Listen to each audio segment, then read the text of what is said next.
Coming up in today's programme, Kent school children get the chance to practice their foreign language skills,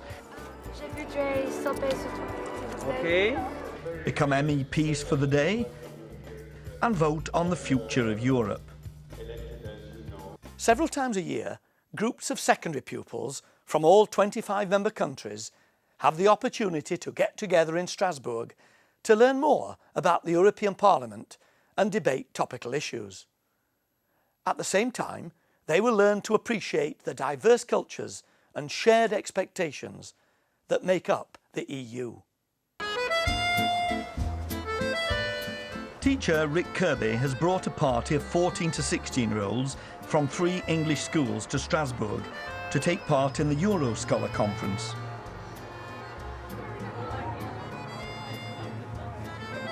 It was a long coach journey from their home in Kent, so their first full day in France is spent sightseeing. This is really a cross-curricular visit. Many of the schools do concentrate quite heavily on the languages, and obviously with the number of languages spoken here, that makes sense. The politics, the citizenship is another important part. Geography less important, though we do mention various features as we come through, and we do try to keep them a little bit abreast of the history. We'll then look into the cathedral, a few minutes there. When we've done that, we'll come out, get a map of the place from the tourist office, and we'll then divide you into groups, or you divide yourselves into groups and go off around Strasbourg.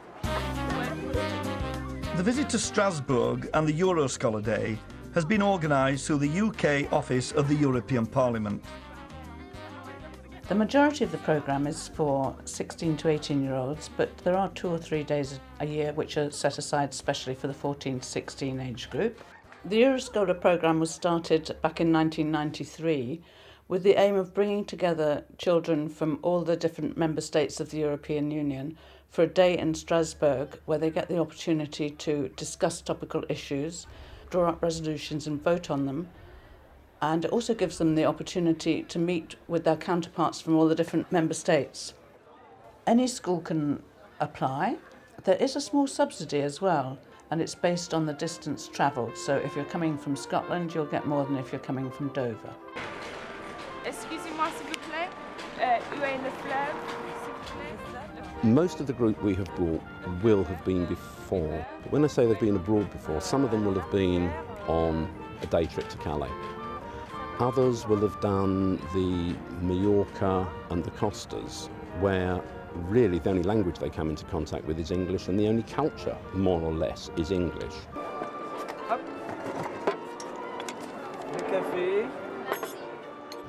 So for quite a few, this is the first what I would call foreign experience. Génial, super.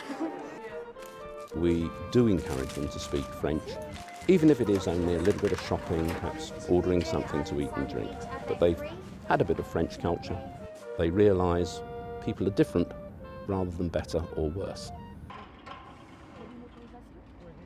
The next day starts early for the Euro Scholar delegates. 500 pupils from countries throughout the Union converge on the European Parliament. The first item on the agenda is breakfast. I know, there's like people from Malta and things. I was like looking on the little sheet. There's people from everywhere. Most of the day will be spent in the main parliamentary debating chamber, known as the hemicycle. The typical reaction when they come here is, oh, that's big. Then they come into the inside. They're fine until they go into the chamber.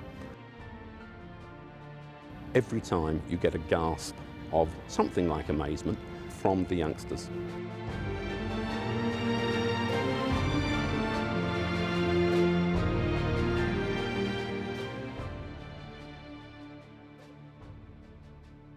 Each school has to give a very short talk about either their school or their area and introduce it to the entire conference in a language they're learning. This is our first visit to France, and we feel very privileged to be able to be here. Thank you. Thank you very much to you. I would find that incredibly nerve-wracking. How 14-year-olds manage to cope with it, I'm not really sure, because they're standing up talking in front of perhaps 400 or 500 people in a language that they're probably not that confident in. But I've always been quite amazed by the way they perform. I think they do very well. States want to join the Union. They are not obliged. The morning is taken up with a lengthy explanation from officials about the constitution of the European Union and the role of Parliament. Someone who knows intimately how it all works is Christopher Beasley, one of the UK's 78 MEPs. It's not like Westminster, where you have a government party and one major opposition party. You have, in a sense, a series of parties, and when we meet together, we sit in our political groups. There are very, very few issues, if you think about it, where one country is completely agreed across all the political groups. And given the fact that there are 25 countries, one country alone is never going to win an argument. So there's got to be a degree of give and take and a degree of agreement across the political groups. Teachers find this a very strange day. They have to give up their pupils to the tender mercies of the European Parliament. Next, they're told they may not say anything, they may not ask questions, and they may not participate, which they find a little strange. They do have a session together in the afternoon where quite a lot of educational work does take place. A lot of links are forged, and I know those continue for quite a few years. Lunch comes as a welcome break. What's that one? Which? To help the conversation along, there is a light-hearted quiz about Europe and European culture. The students have their own version of the quiz, but for the teachers, the questions are more difficult. Knowledge of lots of different languages is involved, so only by forming a multinational consortium does anyone have a chance of winning. De ces 4 pays, et ces 4 pays, c'est Irlande, les copines de ce matin, Lituanie, Lettonie, Lituanie, Irlande et Danemark. Quel est le plus grand de ces 4-là? Das ist am meisten europäische Einrichtung. Well, Luxembourg's also surrounded. That's Poland. That's Austria. I think it's Austria. It must be Poland. If you'd like to do your pen trick, it'll be as accurate as anything else. No, wrong question. After lunch, it's back to work with a vengeance. Okay, so please listen, everybody.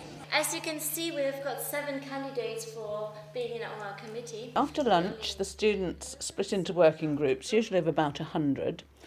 And this is, I suppose you could say, when they become MEPs for the afternoon. The next candidate, please. Hi, I'm Joanne, I'm 14, I'm from the United Kingdom, and I think you should pick me for spokesperson because I'm not scared to talk in front of loads of people and I can listen to you and put your views across. Thank you.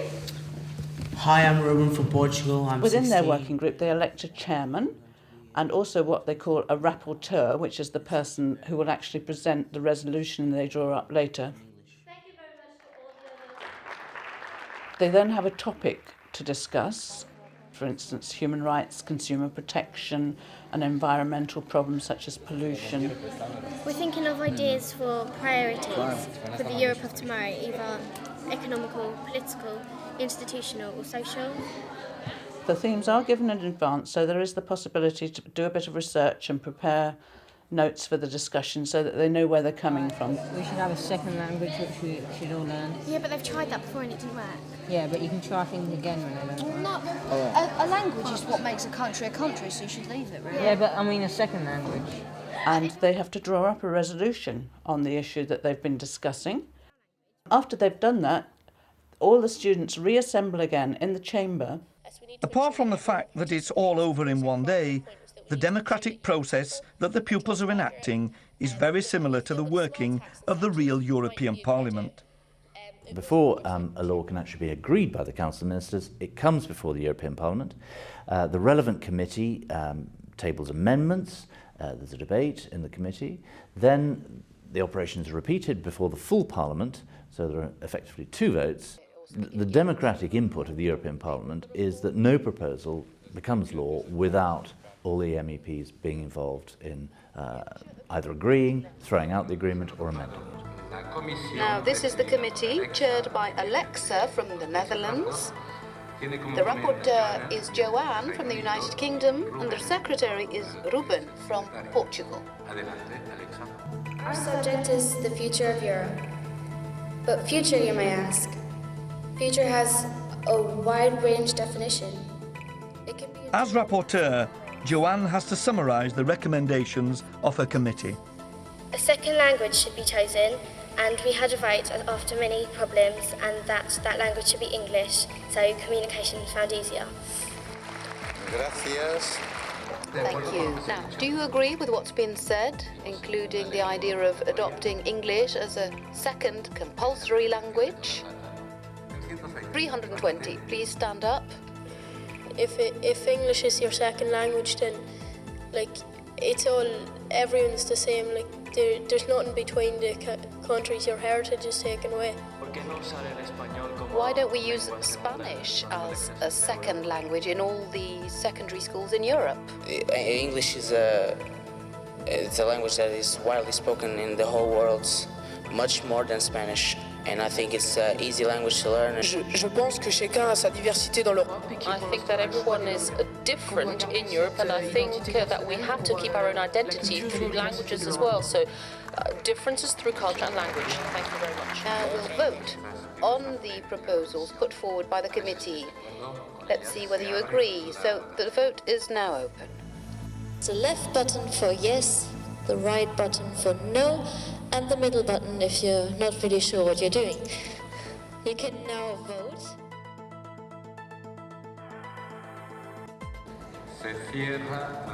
The vote is closed. The results, please. 296 votes have been cast, 111 in favour, 156 against. The report is rejected. Bien. Y esto funciona como funciona. Well, yes, you see, this is how things work in the European Parliament. It often happens that a report might be approved in committee and then the plenary may reject it because it disagrees. Most of the pupils that come over here have got a very Eurosceptic attitude, though most of them will accept they don't know a vast amount about Europe. When they've been here, the general reaction with most is, well, we now know more about it. Quite a few of them go back with a less sceptical attitude. I don't think we send anybody back as a complete Euro enthusiast because they say, well, yeah, but some of what we listened to, we didn't understand. It was just too complicated. But generally, yes, they've got more information, perhaps go back a little bit more open-minded. That would certainly be my hope as to what would come out of it. That is indeed the end of the Euro Scholar Day. I would like to see one or the other of you back in the chamber. The only condition is you have to be elected as member to the European Parliament. And so perhaps we'll see each other again. Thank you and goodbye.